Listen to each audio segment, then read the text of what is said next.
am Roger Pennsylvania.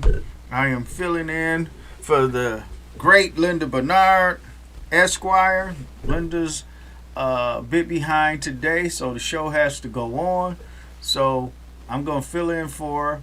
And I'm not as good looking as Linda, but I have my attributes. So anyway, we have a interesting guy. I was talking to him a little bit before the show started, and he's a money guy, and we all love money guys. And what I mean by that, he tells you, he teaches how to make the money, how to keep the money, and how to maximize your returns, and how to be diverse in your thinking and in your actions with your finances.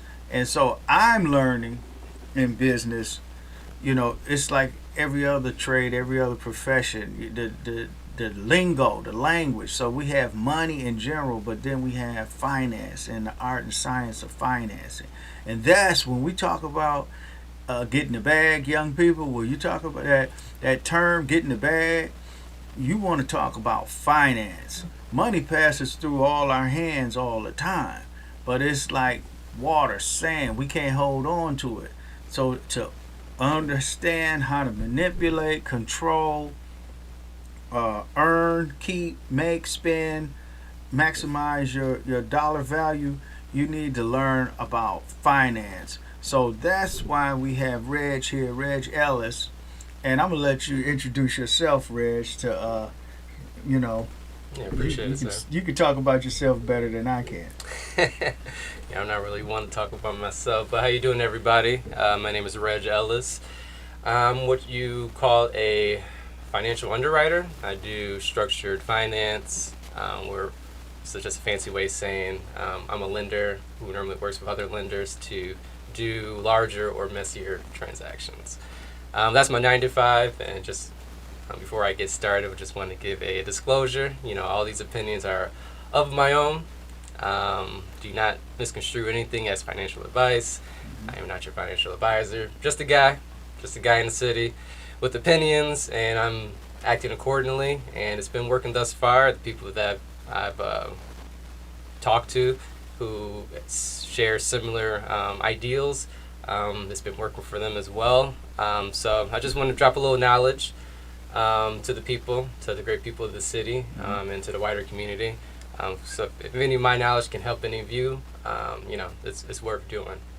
So that's that. But yeah, so I'm a money guy. I like finance. I was the kid that always knew exactly how much money he had. You were a nerd kid. To the penny. I was like a cool nerd though, right? It's like legit. Like I was in all the advanced classes, all the smart classes. Went to college full ride. Okay.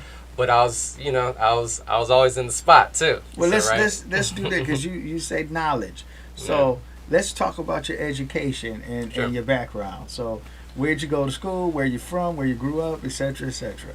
Sure. So was born in Atlanta.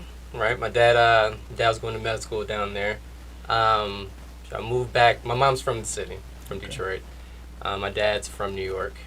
I grew up in West Bloomfield. Started I was in Oak Park, then got a couple more dials, went to Southfield. Moved on up. Got a couple more dials, went to West Bloomfield in the late 90s. Okay. One of the few black families out there. So I saw a lot. And I lived a constant life of duality. Whereas I was, deep in the burbs where I associated with people, friends, families that never was in the city. And likewise, half my time was spent in the city where I, associate with friends, families that never associated with people that are in the burbs. Right. And so I've seen, in the contrast in thinking. The contrast, just from, the morning time to the evening time, just different lifestyles, different ways of thought. So I've been blessed to be surrounded by all walks of life, everyone on the entire income spectrum. I have, some wealthy families, some family that doesn't have any funds, and I've just had the advantage, which most people don't, just to see how different people, how they move, how they live, even behind the scenes. There's a predominantly, Jewish, Chaldean, Caucasian demographic out in the suburbs, and I had friends and family where I've witnessed conversations and ways family structures that differ greatly with my people in the city, like just frankly. So anyway, I grew up in West Bloomfield, went to Wild Lake Central. After that, I went to Oakland University. Got a Fulbright there. I was pre-med major. Okay. Decided not to go to med school my junior year. Just didn't have a heart to do so, which is actually quite connected to the stuff I'll be talking to today. They say you find yourself in college, and I was always pre-med, bio, all the way through. Did internships with Kanye West's uncle, crazy enough, down in DMC. It was like so random. Okay. But during college, well, I went to grad school at Wayne State. Go Okay. Warriors. I've got a double concentration MBA in finance and management. That's my educational background. From undergrad and graduate school, I started a banking career. So I was going to go to med school, right? And I was like, I just, my dad, long story short, he's a very successful man. Okay. Very, very successful. As a doctor, medical MD. So he actually never practiced. Okay. Never practiced. Another story for Okay. another day.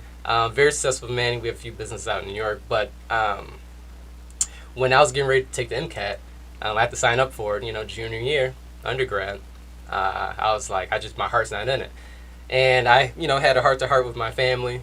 And they,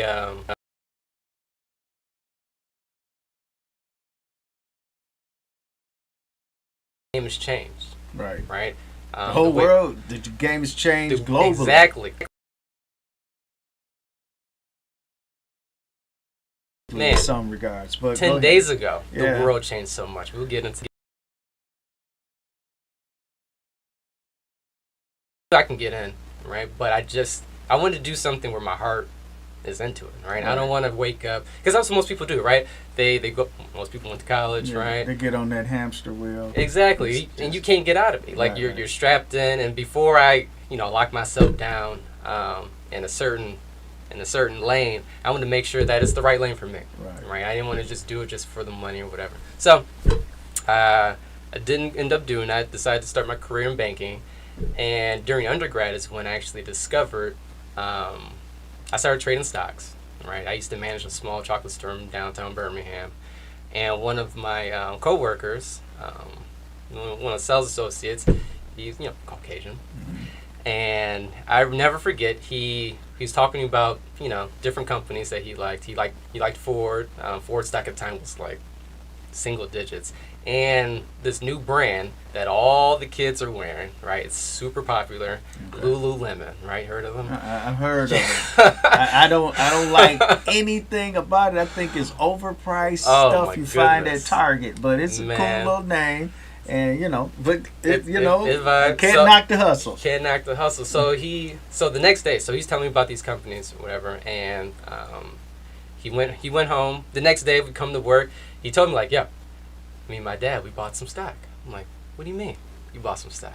I thought you needed to be a stockbroker, Right, right? right, But I just never looked into it, and that's what I'm going to stress today.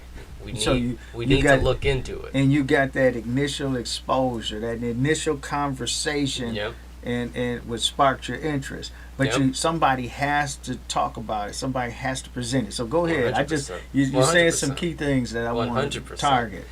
And so when he told me that he bought some stock with his father, it just blew my mind because I knew all about stock market and all that stuff, but I just knew you need a license to do stock trading. Well, it turns out we can actually buy stock personally. You don't need a license at all. So what did I do? I that night went home, opened up a brokerage account. Right, I believe it was a Friday. I had to wait till like that Monday so I can actually take them my check. Right. It's and I started trading, and I liked this is not financial advice, but I started trading with Sprint stock just because small amount of capital I'm working Right. with. Sprint stock was like $2 at the time, right? So you could buy a good chunk of it, and it goes up to 3. Boom, you just made some money. You just made some money. It goes up to 5. Like, you killing the game on a Doubled- relative basis. doubled up. You doubled up. That's the game, right? You started to get the phone. Right. I'll get the 8 and then take care of the rest. But the interesting part was, I can't remember the size I was trading, but it was small. Let's just call it like, I don't know, $2,000 or something, right? I will buy a stock. I will buy Sprint. It will go up. I will sell it. Okay. And in the same day, I will buy it again because it came back down. Why not? Sold it again. Got hit with a regulation violation. Like, what is this? Whole account lit up, right? It's like all these warnings, this and that, whatever.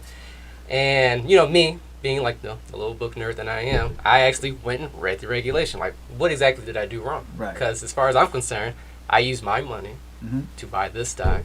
It went up. Fair and square. Fair and square. It went up. I sold it, right? I bought it again, sold it again. What's the problem?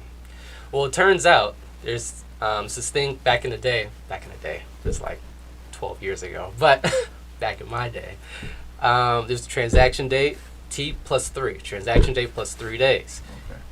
Okay. That first transaction never settled, right? That means it never finished. It never finalized. And you were doing it again. And I was already about to do another round trip, is what they call it. And so basically, I was using funds that wasn't actually mine to make some money. Well, isn't that how Wall Street does all their business? But that's besides the point. It's because I was using a small amount of capital. I sold it, and because the 3 business days haven't elapsed yet, that original amount of capital that I used isn't like back in my account, right? So technically, at this point, I haven't even bought the stock yet. So street terms, everybody, I'm gonna throw some more education out. He was betting on ass. That's what they say. That's the same. You go into a casino and you say, hey, put $20 on black on the roulette, but you don't actually have $20. They just took your word for it. Yeah. So that's betting on ass. So you good for it. And so it's like, look. So I'm like, okay, well, if you're saying this is not my money, right? You're saying I've just made it's pending. It's out there in either somewhere in a black box. We don't know what's going on with the money for these 3 days. And so anyway, so I started reading the regulations, see exactly what I did wrong, and that's when I had the epiphany, right? Mind expanded. What happened? I looked at the actual financial plumbing, how the actual system works, right? Like, why is it that this isn't my money? What do you mean this isn't my money? So I started doing a little digging, and turns out whenever you give your money, and I wasn't a banker yet at this time, right? But a few years later, I became a banker, and it became very apparent. But when you sign up a bank account or Cash App, it don't matter what it is. Venmo, PayPal, don't matter. All that disclosure that none of you read, I don't read here, don't feel bad, right? None of us do. But in that disclosure, it says before you accept and start using the service, it says that when you give them value, it's their value, period. Well, hold your thought right there. I want to take a station ID. Everybody, you're watching Chop It Up with Linda Bernard. I am Roger Penzabene. I'm filling in for Linda. So you're watching Chop It Up on WJZZ Cool TV, the coolest station in the world. We're streaming live via Facebook, Twitter, YouTube, VLive, VK, and all top social media outlets. And you can find Linda's show live every Saturday at 11 a.m. And if you miss it live, then you can come back on demand and watch it at your leisure. So right now we're having a great conversation about financing and finance. And we're talking with Reg, and he's going to tell us some more about his story. But I want to get in to just real quick while it's on my mind, some things that stood out to me. Yeah, go for it. Mother's from Detroit, father's from New York. What part of New York? Brooklyn. Okay, Brooklyn. See, that's the hustle, man. You got the DNA in the hustle right there. Oh man, 100%. And then it was some intellect in there because Dad was going to med school. And what did Mom go to college for? Communications. Okay, so she's gift the gab, and she knows how to wrap it up. I mean, man, your story is similar to mine, so I appreciate it. Okay, and then you went on to school. You had the contrast, suburbs, and the neighborhood, hood, whatever you want to call it, urban, quote unquote. And I had a similar thing. Okay. I had some celebrity in my family. My parents were in the music business, so I enjoyed all that kind of privilege. And those Definitely. types of people who I didn't appreciate or even know or care at the time. Then I had cousins, and some of them were older than me, so some of my cousins would know, hey, that's so and so and so and so. Exactly. I just want to play. I don't know Okay. what you're talking about. So that dynamic, Yeah. of these different lifestyles and things. But I can admire and appreciate where you come from, and it Appreciate did that. seem not to confuse you. You seem to always had some clarity where you knew which lane you were in at each Definitely. time, and you were gathering intel from all the sides. But I want to ask you this, and then we can get back to your journey in money. I'm assuming you noticed as you matured the difference in how uh, different economic classes see money, how they think of money, Oh, yeah. how they spend money. How so? One thing that I learned was just anathema to the elite is the concept of paying cash for everything, cashing out on everything. I work real hard, and I don't owe anybody anything. I don't do credit. I go, and every other year I It's a get sense of pride, I too. buy my car cash. Yeah. I paid my house off in Cash. 5 years, and like Mhm. wealthy people, that's like They rack up- idiotic to them. They rack up the debt. So can you explain some of the pros and cons or myths or whatever when it comes to Definitely. money strategies? And then finish telling us about you, but I want to put a pin in that because I really want people to understand what you're talking about. Got you. So we're African American, both of us, right? Right. And let's just say it bluntly. Black people, African Americans, we do not speak about money in the ways that we should. We do not use money as a tool as we should. It's a tool. And so back in the day, our grandparents, before parents, whatever, it was a sense of pride to be able to pay for something, right? Mm-hmm. In the age of this is before they had access to credit like we do now. Everybody wants to give you credit today. Before, black people couldn't get anything unless they paid in cash, right? And back then, right, the money itself held value, right? Which is Hear that, everybody? it held value, which is the most foundational aspect of this entire conversation, is be able to hold value over a span of time. Our money used to do that because it was tied to gold, right? Mhm. So in 1971, when Nixon took us off the gold standard, right, the game changed. When the game changes, just like in the streets, just like on Wall Street, it don't matter. When the game changes, you got to be fluid. You got to change with it, or you're gonna get caught up, Right. right? That's just the way it go. And so in 1971, those who were in the know, right, which is not minorities, people of color, it's those who hold all the assets. They saw that since we're not tied to gold anymore, right, and the Federal Reserve is going to just make more money out of thin air, right? Think about it. In the 70s, we don't have the internet, Right. We don't have Twitter. I can just fire off to all my followers what I'm thinking because I'm actually the guy reading the regulation. Whatever. Back then, what? They had radio. Who controls the radio? We know that. Who controls the TV airwaves? We know that. So the message that you getting, Let's pick and up a I'm ball. Let's pick up a ball. getting, that's how and- you make it. Yeah. That's how you make it. A microphone. That's the only way to make Mhm. it. But what are they doing, right? What are they doing with their money? Well, back then when cash was valuable, right, and you can go buy your assets, it's a good idea to just pay for stuff, not create debt and pay interest that you don't need to. What the game is today is you be a fool, right, to use all your hard-earned. Let's say you got a house, right, and you got 50,000 left on your mortgage. And that's a bad example. Let's say you just hit the lottery, right? You hit the lottery for $1 million. After taxes, you got $700K, right? Let's say you got a house that's worth $200,000 left on your mortgage. Well, black folks, if you wanted to like cash out, because we all like about cashing out, not owing anybody nothing, it would be a waste of, it would be inefficient, is what you would call it in the financial world. It would be an inefficient use of capital. Meaning, right, just like you have a boat, right, and you got a couple holes in it, you're not going to be traveling as far as before, right? To be more efficient with your capital, since we know you got to assume that the price of the dollar or the purchasing power of the dollar is going to go down.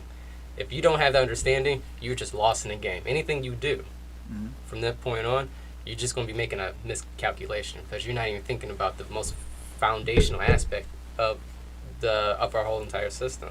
So because the money loses value, people that are not colored, right?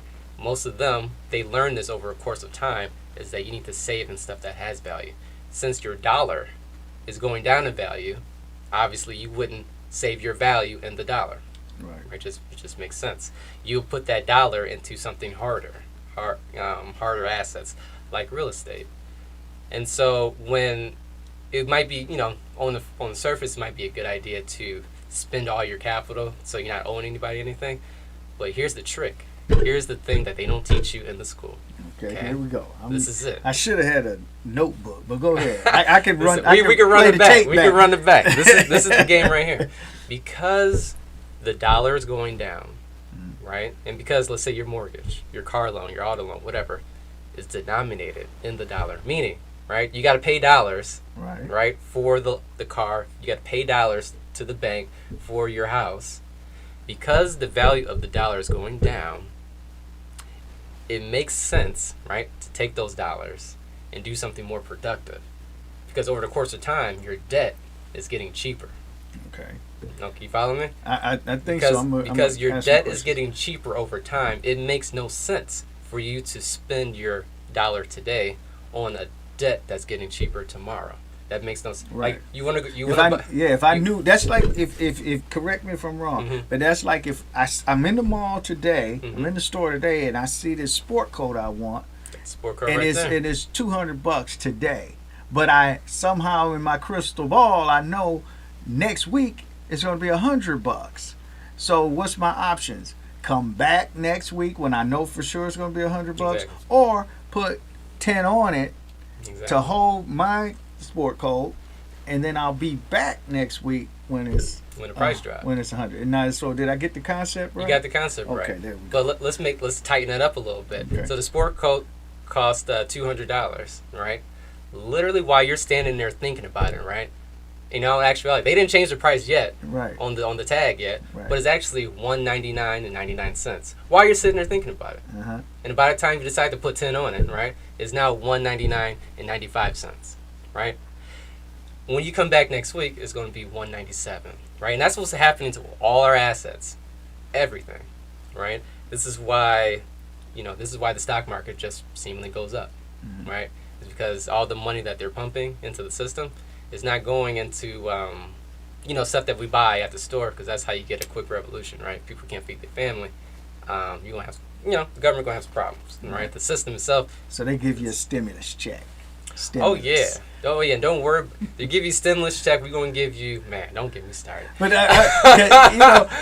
now you tell me, because you're an expert with money. How I saw the stimulus check. I'm just a guy. So first I want to say this: will I accept money that people give me? Yeah, I guess. But anytime somebody's giving you something, quote unquote, for nothing, because it's, to me, conceptually or behind the scenes subversively, I liken it to when the guys used to work on the railroad, and the railroad had the company store, and they gave you the hammer and the shovels, and you needed clothes. You came to them. You came to food, every shelter, everything you needed. You got it from the railroad.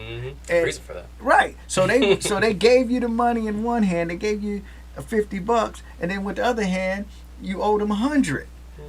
And they said, well, you can, you got to work off this other $50 that you owe. So get on back on the track and lay some more track, and you're gonna get hungrier and tired and sick. So that's how they. Let me hit you one better, right? We used to be in bondage, right? Right. That happened. Right. And what happened after that? Oh, we became free. Well, we became indentured service. What happened after that? Right? Oh, we don't have to work on this particular plot of land. We can work on any plot of land. We can work at, wherever you work at. Okay? Right. But guess who everyone owes? Visa, MasterCard, American Express, Apple now, right? And so it's like we obfuscated the chain, right? So now we're free to work for whoever we want, but at the end of the day, you're still paying a small group of people that own pretty much everything.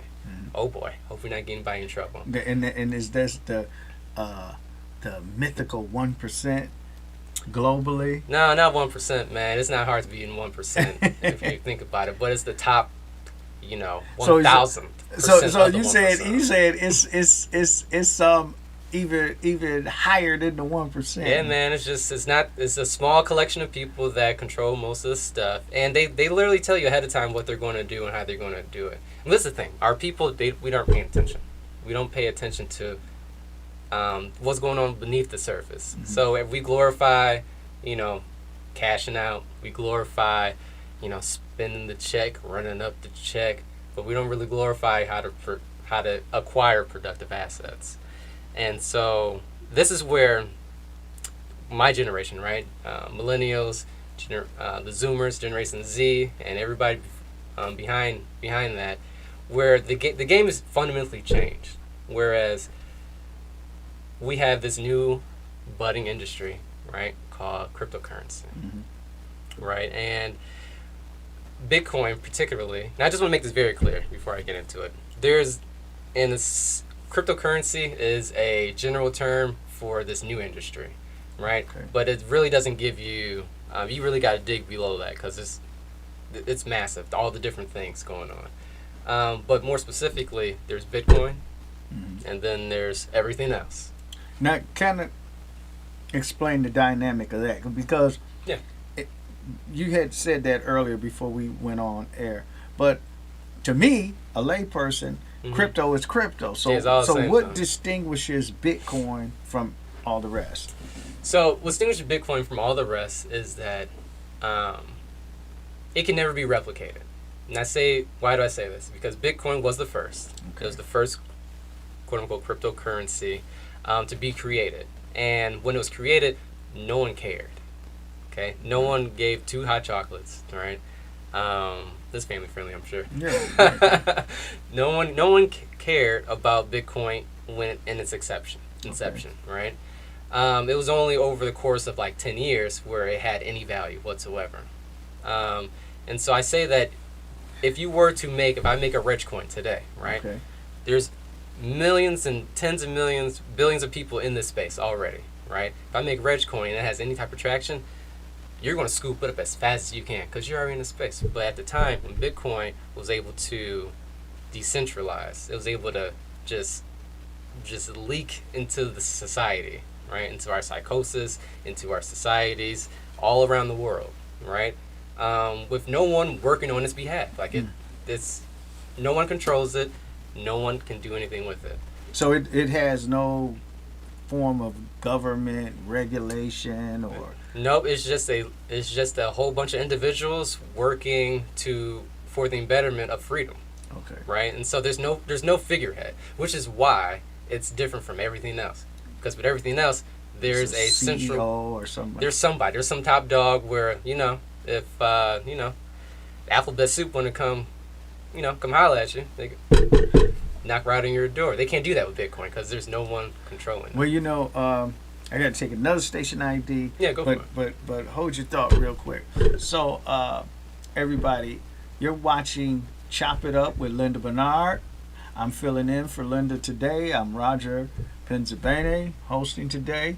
And you're enjoying this program on WJZZ Cool TV, the coolest station in the world. Now, listen, you hear this information today, and, you hear that it's a young millennial African-American male that's talking this, and he knows what he's talking about. And that's what makes this station exceptional, in my opinion, right? So, like us, if you like this type of content, you appreciate it, please let us know. Like us, follow us, share, subscribe, and we need your support. Give comments, and you can even call in right now. We're going to take some calls in the next segment before we get out of here, but hold the number 313-355-6018 if you have some questions for Reg or myself, or you want to talk about your idea of money and you have some questions, please call in 313-355-6018. So right now we're talking about cryptocurrencies and those dynamics, and you were saying Bitcoin, who started it all. Now, 10 years ago, I'm the first. This plays back to what you said about the who's who and in the know type people. The first time I ever heard anything about cryptocurrency, Bitcoin particularly, didn't have a clue what it was. It was billionaire Mark Cuban, who was waving the Bitcoin flag, telling everybody this is going to be the future. Yep. And he was a big investor in Bitcoin, and he was telling all his team. He owned the Mavericks NBA team at the time. But I was like, this must be some rich people stuff, So that's where I first heard about it. It takes a couple touches. Yeah. Definitely. So that was kind of playing what you said. This stuff was founded, and then you said Bitcoin was an idea for I guess world economic freedom and to kind of give people a better quality of life. So I'm assuming some computer nerds or somewhere, because it's based on code, right? It's based on code. Yeah, computer code. Yeah. Right. So okay, so I just wanted to segue so you can explain in lay terms. Gotcha. What it is, how it works, and why we should get into it. Meaning, those of us who want to make money and understand this game, why we should get into it. So I'll tell you right now, if you want to get rich quick, don't get into it. This is not for you. This is not what it is. Now, if you want to not get poor slowly, this is what you need to do. Now, what do I mean by that? Bitcoin is what we call hard money, right? And just real quick recap, money itself has changed over time, right? Back in the day, long ago, it used to be, rocks, certain shells, whatever, like a big bear tooth. We gave value to it because, it was seemingly rare. Anything of abundance, like grains of sand, not valuable, right? Things that are scarce is valuable, right? And that's the fundamental reason right there. So we went from just harder assets. When we went from beads, sheath cells to to metals, which ended up being gold was the hardest metal. We went from silver, bronze, copper, all that stuff, to gold. Why was gold valuable? Because it didn't corrode. It just is. Gold remained gold. All the gold we have today is all the gold that we've always had. You can't destroy it, right? And it's hard to get to, unlike silver or copper or all these other metals. There's more bountiful. Because it's more bountiful, it's not as valuable. Period. Bitcoin has a hard cap, meaning it ain't making no more. Just like real estate, which is it's a legacy world. If you want to make it, you want to keep it, you buy real estate, right? Because they ain't making no more land. You hear that, right? Right.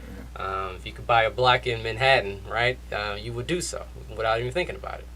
Because Manhattan's a very special city. It's a very special, borough and a very special city in the world. Bitcoin is Manhattan. Okay? Bitcoin, as of today, in my opinion, buying a whole coin of Bitcoin right now, which is about, $40K now, as of recently, is like buying a city block in Manhattan. Okay. Now, there's only 21 million. Okay? I don't know how many millionaires there are in America, right? But there's more than 21 million, right? At least there's definitely more than 21 million millionaires in the world, right? And so we as Americans, we got to remember we're in a very privileged situation, okay? American poor is not Afghani poor. American poor is not Russian poor, okay? It's not Iranian poor. Yeah, our poor wear designer clothes and drive luxury cars. Exactly, because they just cashed out on it, right? Eat every day. It have lights and hot water running in the toilet. Running water. There's so many people around the world that do not have indoor plumbing today, right? So we got to keep that in mind. If you don't travel much, I got a lot of family members never left the city, right? You don't realize when you get outside of the country, everybody wants our dollars. There's a reason for that. Why? Because our government's most powerful. Right, we exported. Everybody's using dollars for a whole slew of reasons, which we could do a whole nother podcast But the reason why everyone takes our dollars is because we're the world reserve. Okay, that has now changed as of last week, right? And so buying Bitcoin is even more important. But let me get back to why Bitcoin is actually important. Why you want to have this on your balance sheet. Okay. If you want to not lose, you know, and forsake your your children, your great grandchildren, you need to buy this and put this on your balance sheet. It's because your dollars in your bank account are going down in purchasing power. This is why the iPhone is worth, you know, $400 more every time they come out with one. This is why the house he was looking at, you wanted to get a 4-bedroom house, 3 or 4-bedroom house, 2,500 square feet, maybe up to 3,000. 2.5 years ago, cost you $250, right? If you know, Southfield, West Bloomfield, you know, something like that. That same house, $350 in 18 months. Okay, your dollar by the house didn't change at all, right? At all, it's the same exact house. But why does it cost more? Because there's more units of dollar units in the system, like those stimulus checks. That's just one variable that went into it. So as they can just arbitrarily make more dollars out of thin air, They can't do that. they can't do that with Bitcoin. Well, let me ask 2 things. One, can you briefly explain how it works? Like, Sure. how do we actually make money by investing in Bitcoin? The process. So Bitcoin is a network, right? So just imagine owning a piece of Excuse me. Any cryptocurrency, because we yeah. already explained this other ones, and we don't want to seem like Bitcoin's not paying us. So, but I just want myself and lay people to understand how it works. I give them some money. I invest in one of these companies, and how does it work? So let's say everybody and their mother has Cash App, right? So you can go on Cash App, it's right next to the stock button, right? I think it's like the fourth or fifth button, bottom right. You can, as simply as you can send me money on Cash App or Venmo, PayPal, you can buy some Bitcoin, right? And when you do that, it's literally like 3 buttons. Check it out. When you put your money into Bitcoin, right? Over the course of time, remember I said this is not a get-rich-quick scheme, right? You got you got all those cryptocurrencies for that, which we'll get into in a second. But Bitcoin holds your value, kind of like gold used to do for the legacy world. When you put your money, you went to work all day, right? Let's say you made $200 today, and you don't have to spend that $200 today, so you want to save it. Traditionally, you put it in the bank, right? They used to pay you, 12% in the bank. My generation has never seen that. They only read it in books, right? If you were to do that today, you will still have your $200 later. Now, full disclosure, it will go up and down, it's volatile or whatever. But over the longer course of time, if you zoom out, Bitcoin only goes up and to the right. It only appreciates because there's a hard cap, right? And that's the difference, because you can't make more of it, right? If the supply, let's keep it real simple. The supply is the same, right? Demand goes up. What happens to the price? If the demand is up, it goes up. If the supply is the same, never changes, and the demand goes through the roof, right? The number goes up. That's how you make your money. That's how your value increases over time perpetually. Okay, so now if it's a cap, let's say a million more people come into this thing. That means there's only so much to go around. True. So this is a good question. Somebody's going to end up with more, and somebody's going to get less. So how do we do that? Because it's only so much. So it's true. If you were to buy Bitcoin right when the pandemic was first starting, you could have got it for like $3,800, right? That same Bitcoin now costs you about $40K. What happened? Or that's not the question. Some people are going to have more than others, right? Naturally, that's how everything happens with everything, right? But the key difference is, no matter if I have a billion Bitcoins, I say that because you can't have a billion Bitcoins, but no matter if I have all the Bitcoins and you just have a quarter of one Bitcoin, right? In this system, unlike the system that we operate in daily, right? Your vote is no more powerful than my vote, right? I can have all the Bitcoins but one. You have one Bitcoin. We have equal say in the protocol itself. Now, how can that be? Well, the Bitcoin system operates like peer-to-peer sharing. Like LimeWire, you ever use LimeWire back in the day or anything like that? That's my generation. Millennial talk. Yeah, that's my generation. Old dude, man. All right, I'm gonna get hip though. That's why you're here. I got you. So basically, let's say Uncle Sam wanted to come knock down his door, like, hey, we don't like this Bitcoin stuff going on or whatever. Like, that's cool. You got it, Uncle Sam. Let me turn this computer off real quick. But that don't matter because you got a computer running. All of you got a computer running. Some Chinese Regis over there. They got their computers running all around the world. You got me, but get the rest of them. You can't get everybody, right? So my computer is sharing information with everybody else's computer, always, constantly, 365, right? 24/7, 365. And because of that, because no one person controls it, no one person can stop it, governments can't coordinate with each other. They can't coordinate with each other to do anything, but they definitely can't coordinate with each other to take down a system that's operated by everybody. And probably most of them are profiting from it anyway. Oh, they are 100%. So they don't want They're going to tell you down. not to buy it. So it's more for them. Exactly. And so you can't do that. And I see you got a book with you now. Talk about this book. So this book, I wanted to bring this book because I'm not going to be able to. Well, here, this is the closest camera. I don't know if you can see it, but I'm going to read the name of the book. It's called The Bitcoin Standard. By Saifedean Ammous. By Saifedean Ammous, and it says the decentralized alternative to central banking. So I guess break that down. Here's an alternative to banking as we know it.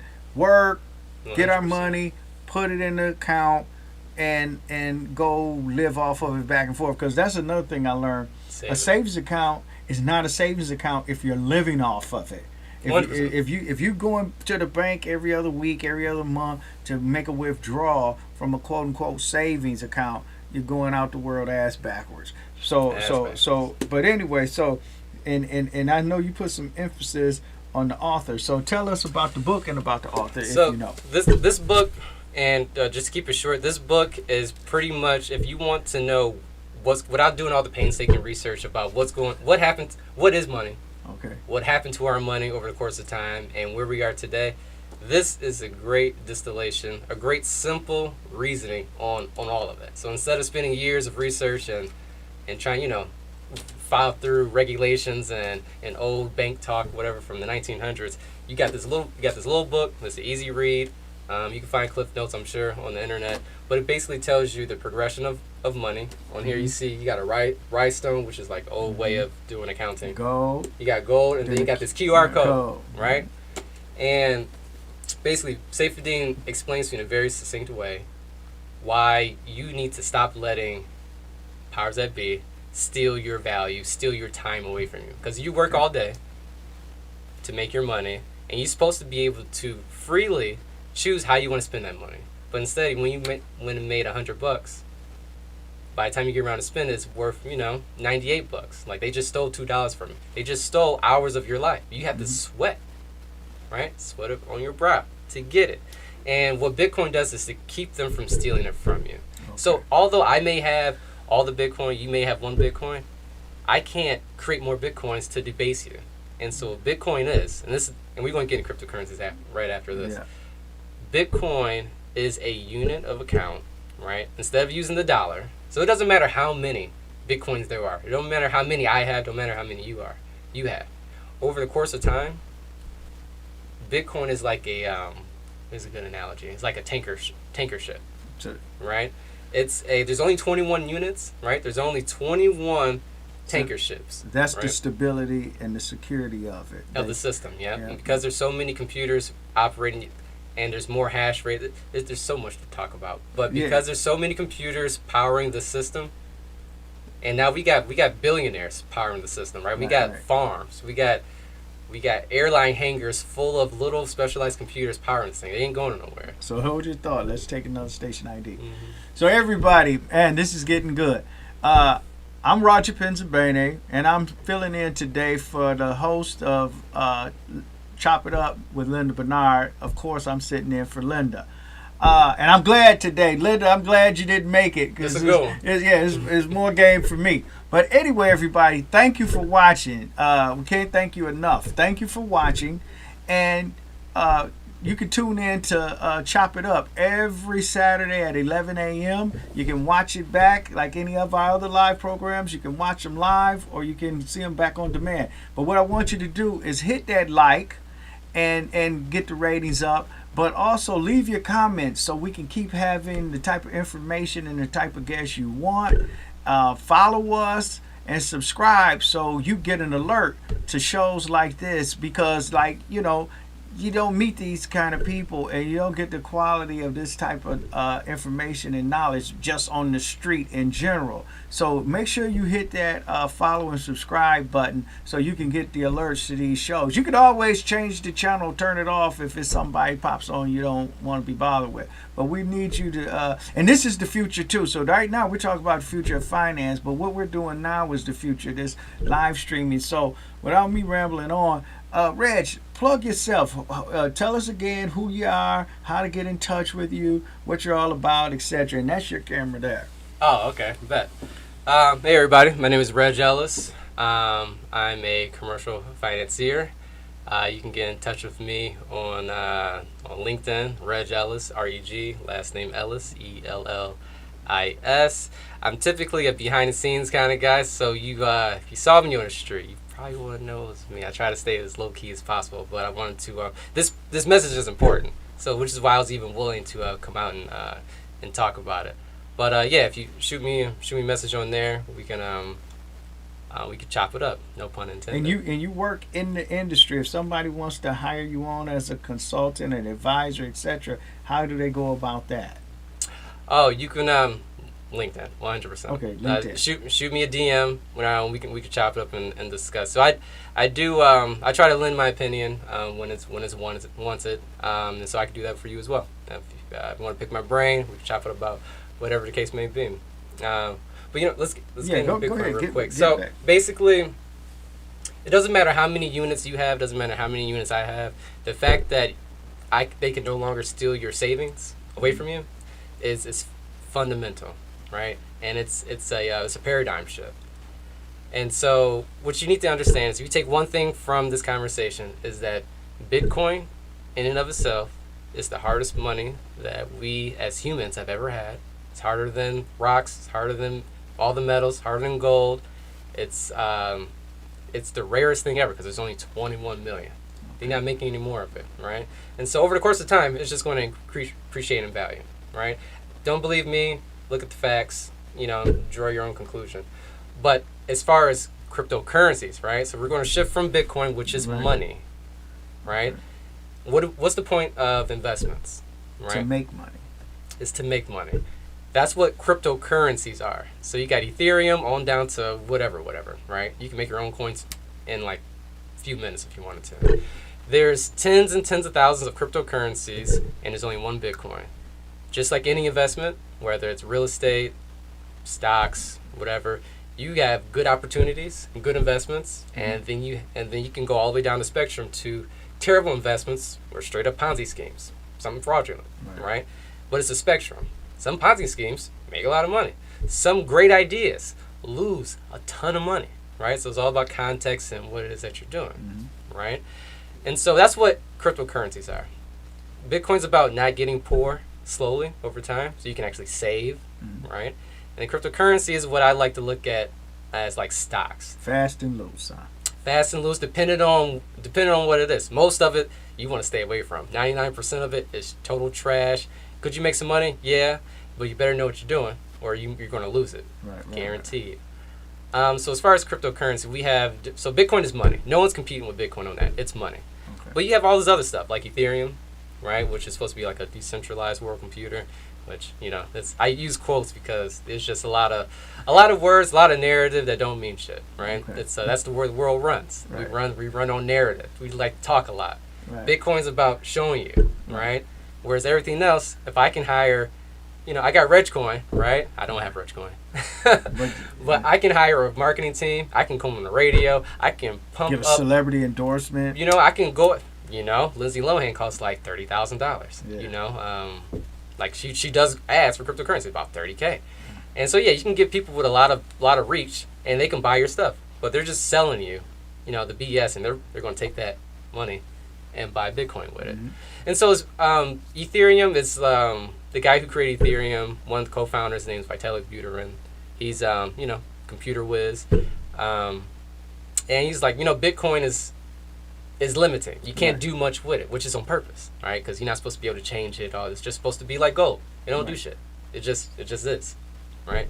Whereas this guy named Vitalik, when he created Ethereum, he wanted to be able to make it more programmable. He wanted to do different things with it, and so he created this new cryptocurrency called Ethereum, which gave birth to a whole sea of what they like to call colloquially, it's like they call it shitcoins, right? Okay. You got Bitcoin, you got shitcoins. And with all these different shitcoins, they do all different type of things, right? And some are straight up Ponzi schemes, some are fraudulent, some are really good ideas before their time, like a pets.com or whatever. Like it blew up in the .com era, right? Bubble. But this is some good, some bad, and you can pick and choose what you want to do in order to make some money, price go up for whatever reason. You sell it, right, into US dollar, or you sell it into Bitcoin. That's the game. They won't tell you that though, because they just want you to buy their bags and hold on to it. I got you. So we got a couple minutes left. Give your last words on whatever it is you want to plug or convey to the audience. I want the audience to wake up. I want you to ask yourself, why is it that you have to work twice as hard for less? Okay. Why is it that everything that you want to buy is going up in price? Ask yourself. Start paying attention, because it's crazy when you do. Well, Why? there you go, everybody. So I want to bring this conversation to a close. It's true.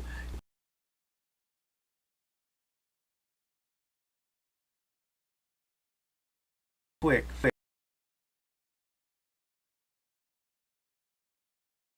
Linda didn't make it today because I would have been in the office or something, doing something else other than getting educated like I did. And I'm sincerely interested. I'm going to follow up with you after the show. But everybody, share this. This is one of the episodes you're going to have to share. I mean, don't keep this to yourself. Parents, I like what he said in the beginning. If you watch the beginning, he was telling a story about one of his co-workers when he was a teenager, I'm assuming, and the father and son dynamic. His friend was talking about how he and his father did an investment. I have my son. My son works with me. My son is part of my business, and I'm thankful for that. And I'm always trying to counsel him and pull his coat to things. And then I have my grandkids, and my little granddaughter, she's smarter than the rest of the whole family. And I have more than one, but I love them all. But that one, that's my pride and joy because of her intellect. But anyway, parents, share this with your adults, your teenage children, and let's start teaching our young people how to respect money and everything. And I can ramble, but this is please just share. That's all I want to say about this show. Share this show. That's it. Share this show. Thank you for watching. Thank you for tuning in. Thank you, Reg. No, most definitely. And we're going to, maybe we can bring you back on some of our other shows, man, and we can like put a pin in this so you can pick up where we left off and talk more about this and other it's expansive, my brother. It's all which interconnected. you called them hard assets. Hard assets. Hard assets. These good things to invest in. So everybody, thank you for watching Chop It Up with Linda Bernard. Thank you for supporting WJZZ Cool TV. We'll see you next week at 11 a.m. on the Chop It Up show. Thank you.